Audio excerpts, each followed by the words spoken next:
tatanungin ko, Sir Dan, yung ano, ilang ano ka nang tuturo? Ilang months ka nang tuturo ng ibon mo? Tinuturuan mo ba yan ng ano pa, yung bago pa mag 1 month, pinapawala mo na ba? O 1 month o 2 months ka nagtuturo? 2.5. 2.5 months? Oo, nakababad muna yan. Tapos pag nakababad dyan, pag late na yung breeding ko pag nakababad dyan, gugupitan ko yan. Para, binabase ko kasi sa ano binabase ko kasi sa aabuti ng derby, saka training. Kailangan nakalaglag na yan. 2.5 months bago mo sila pawalan. Bago mo pawalan, gugupitan mo ba sila? Oo, pag pumasok na. Pag pumasok na. Pagka naturuan na yung mga ibon, tsaka siya magkakat. So, ito magandang lalaking anak ni Sir Dan. Yes. Shoutout muna. Shoutout muna sa Sisil. Bago ka, nagbabakuna ka rin ba? Oo, nagbabakuna ako. Sa YB? Oo. Yung ano lang, Noble, P209 ba yun? Oo, PMB. Oo, nabakuna ako. Yun, 1 month. Oo. Tapos, bago magsakay sa truck, nagbabakuna ka? Oo, minsan nagbabakuna ako. Basta ang ginagawa ko, diba, naka-PMB na ako. Pagka-PMB na ako, lumagpas ng 2 buwan, maglalasota na ako. Lasota? Clone 30. Ginagawa ko yun, every 2 months, 4 na sunod para bihira ka tamaan. Yung Clone 30? Di ba isang... Hindi, kahit yung lasota lang, pwede yun. Patak sa mata, tsaka sa ilong. Pag pinatakan mo sa ilong yun, diretso na sa bunganga yun. Oo, kasi diretso yun sa loob eh. Mag-PMB kang isa, tapos puro patak. Every 2 months na para tamaan ka man, makaka-recover. Lasota. Oo, lasota. So yun guys, isama nyo doon sa mga sinusulat nyo. Ano yun? Every 2 months, no? Oo. Tapos, din, yung Belamil, magturok din kayo nun. Belamil, ano yun eh? B-complex? Oo, B-complex. Pinakay. Turuan mo, every 2 months. Ganun. Every 2 months sa picture nila. Ilang point? 3 months. Point 2 na lang. Point 2 sa insulin na Oo, yung maliit. Yung sa insulin. So, every 2 months. Belamil. Para malaki yung bulas ng kalapati nyo. Saka malakas. Oo, kasi ako makikita nila ako pag yung training ko, yung mga inakay ko. Wala kang inakay na umiikot ng 1 kalahating oras, 1 oras. Wala. Ano lang? Bubong-bubong lang. Bubong-bubong lang ko. Pero pagdating ng training yan lumalayo na talaga yung mga kalabati ko pag nagtimpala na ako ng patoka. So, gano'ng katagal magpalipad? Kunyari, training na rito, nagre-rating na. Gano'ng katagal magpalipad? Hanggang sa bago mag-derby na? Wala, hindi. Pag papakawalan ko na, minsan 15 minutes, 20 minutes. Minsan meron akong 3 oras. Oh. Tapos nakita ko, nandun lang pala sa puno. Kala ko, ang tagal lumipad. Tapos pagbaba rito, hindi hingal, tibay. Kala ko, matibay. Pero kasi talaga, ang technique ko kasi, hindi ako Hindi ka nagpa-force fly? Hindi. Tsaka hindi ako, yung mga inakay ko, hindi mo makikita ang lipad na bubong-bubong lang ako. Lumipad man yan, saglit lang. Kasi, naka-breeder mix lang ako, hindi muna ako flyer. Yung kalapati ko malalaki.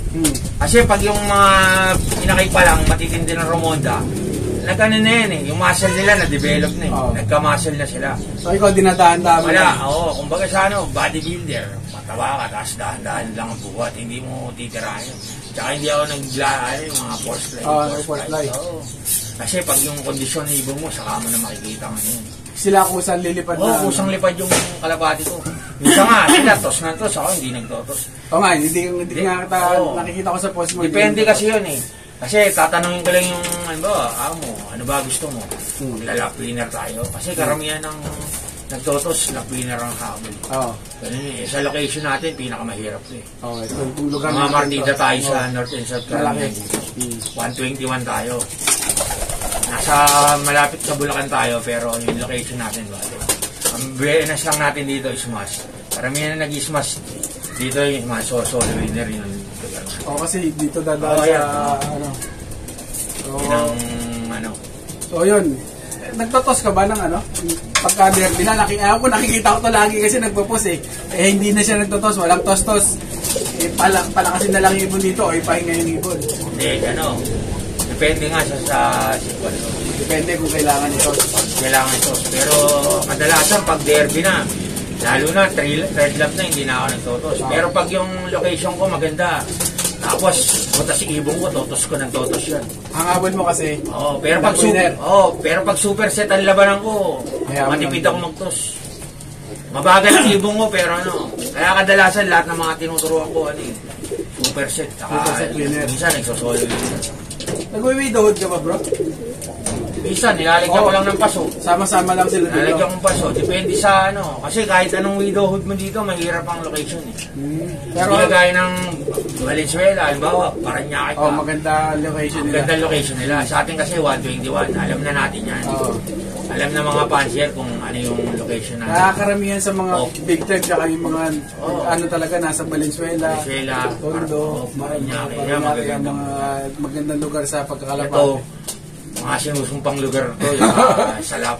Swerte mo dito pag nakalap winner ka. Talaga dito, super set no? Super set ang labanan dito. Labanan. So, may pagka bago i-load sa derby, may binibigay ka bang mga Baltamin sila o yan na rin talaga? Yan lang, tapos binibigyan ko lang ng Supra at saka Super Pit. Supra at saka Super Pit. So, may Super Pit na yun? Super Pit, Belga Super Pit, kinakapsul ko. Kinakapsul. Paano? Nagsosolo winner ako, yun lang ginagamit. Paano binibigay mo dun, bro? Kunyari, sa derby, alas 3. Derby na agad? Biyernes. O 2 weeks bago mag-derby, introduce mo na sila o derby na agad? Binibigay ko na yun sa derby. Derby na agad? O kahit yung last two training, binibigyan, pinatitikin ko na sila. Yun, mga para na-adapt na nung katawan yung gamot. So, Monday, binibigay mo? Pag derby na? Pag derby na, Monday, BS tsaka BS tsaka Orny. BS tsaka Orny. Tapos, yung gumamit ako ng karan, super set ako, yung binigay sa akin ni Boss Michael Selmar, yung kulay puti, yung pang ano yata yun. Pangmalakasan. Hindi ko. Basta pag-aspas na walang pigtas. Ayun ba? Makabago, sigurado, kampiyon. Ayos. Boss Dan Michael Ayan shoutout doon sa mga Tapos Martes, Natural Line, Martes. Merkules, Winsmore. Wala kay Winsmore, bigyan niya ng Bipolen na lang, isang buo. Tapos Thursday ko kasi, para may Supra Elixir, kaso mahirap kumuha. Kaya ang ginagamit ko minsan, ginseng sa China. Ginseng. Tapos, ginawa ko nilagyan ko ng yung na lang, yung probiotics. Meron akong kasi, iba-iba kategorya ng ng gamot ko pang may mahirap, yung pang may kaya, may pang mayaman. Yung pang mahirap dun ako. Yung pang mahirap, lalo ka maghihirap. Joke lang. Yung pang may kaya, may kakayahan manalo daw. Basta yung pang mahirap, lalo ka maghihirap. Mahirap manalo. Yung may kaya, may kakayahan manalo. May kakayahan manalo kasi may pang supplemento. Supplement. Yung pang mayaman, lalong yayaman. Yun. Mapanalo talaga. So, yun yung sistema na hanggang, yun na yun. Yung derby na ginagawa mo, yun na yun. Basta PM lang, pag hindi ako madamot sa kaalaman. Tsaka yung iba kasi, kala, soplado ako, hindi naman ako. Mukha lang akong guns, pero may kabaitan.